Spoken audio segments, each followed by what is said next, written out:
រុនសួស្ដីប្រិយមិត្តគណៈនេះដែរសូមបង្ហាញទស្សនវិជ្ជាជាថ្មីម្ដងទៀតក្នុងការវត្តព្រះពុទ្ធរាំងសីស្ថិតនៅទីក្រុងវូហីរដ្ឋ New Jersey នេះជាផ្លូវចូលខ្លងទ្វារវត្តទី1បានស្ថាបនារួចរាល់ហើយស្រស់ស្អាតបច្ចុប្បន្នបទខ្មែរសុខសាន្ត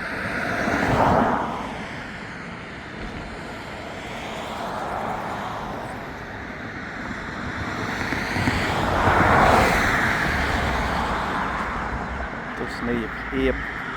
នៅខាងមុខវត្តមានមង្គលតុង3ស្រស់ស្អាតណាស់គឺ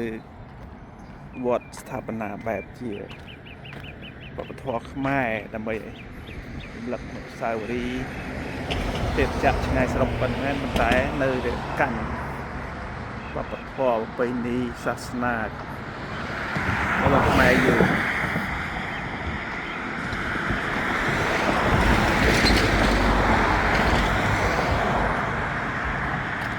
អានេះជាទស្សនវិជ្ជាខាងក្រៅវត្តទៅចូលនេះជាខ្លងទ្វារទី2ក៏ធ្វើរួចរាល់ហើយដែរម៉ូដផ្សេងគ្នាទាំងអស់ខ្លងទ្វារមាន4ទី1ម៉ូដរុំលេអង្គរនេះម៉ូដអង្គរសត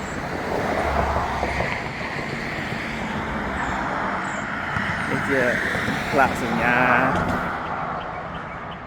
វត្តពុទ្ធរាំងសី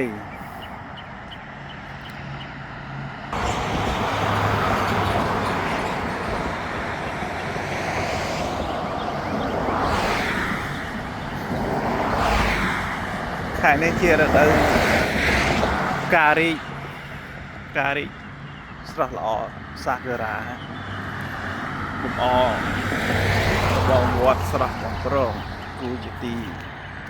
ទស្សនាដល់ជំនាញជនទាំងឡាយ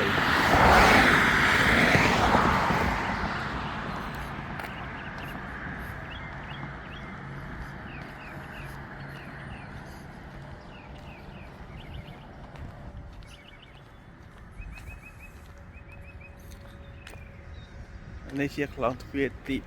3ស្ថាបនារួចរាល់ហើយដែរ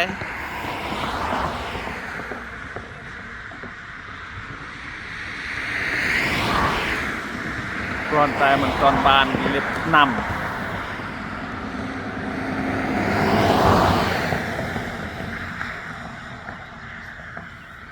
នេះអាចារ្យបាត់មន្ទាយស្រី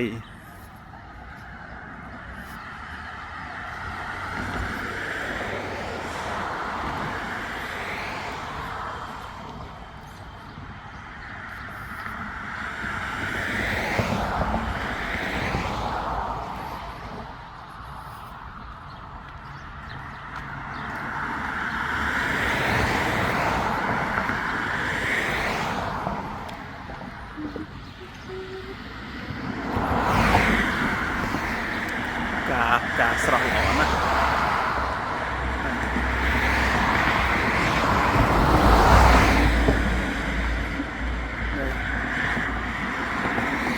នេះជាខ្លងទ្វារទី4ចម្រុះវិបបន្ទាយស្រីខ្លះកាត់បាយ័នខ្លះរូបធំមែនតើព្រំ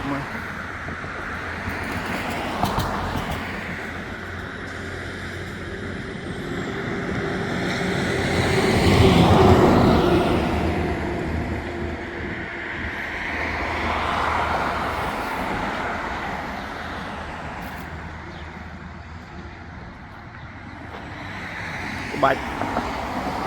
ស្នាដៃជាងបកែនៅវត្តនេះធ្វើក្បាច់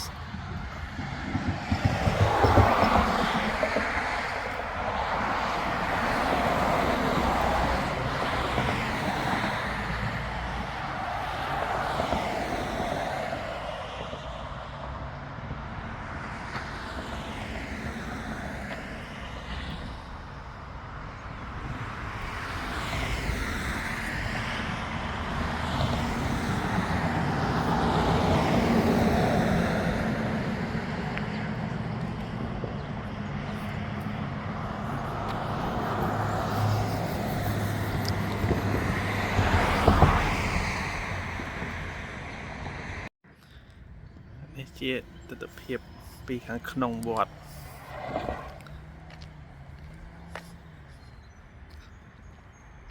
ឡងទ្វារទី2ខាងនោះឡងទ្វារទី3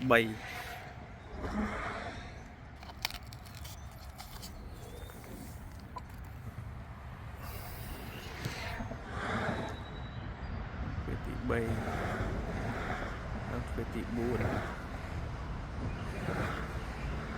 ព្រំ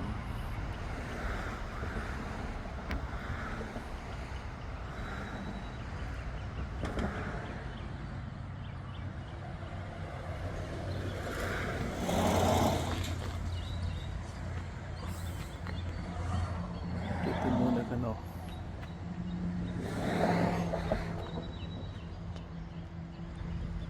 នេះជាក្លោងទ្វារសង្ក្រាន្ត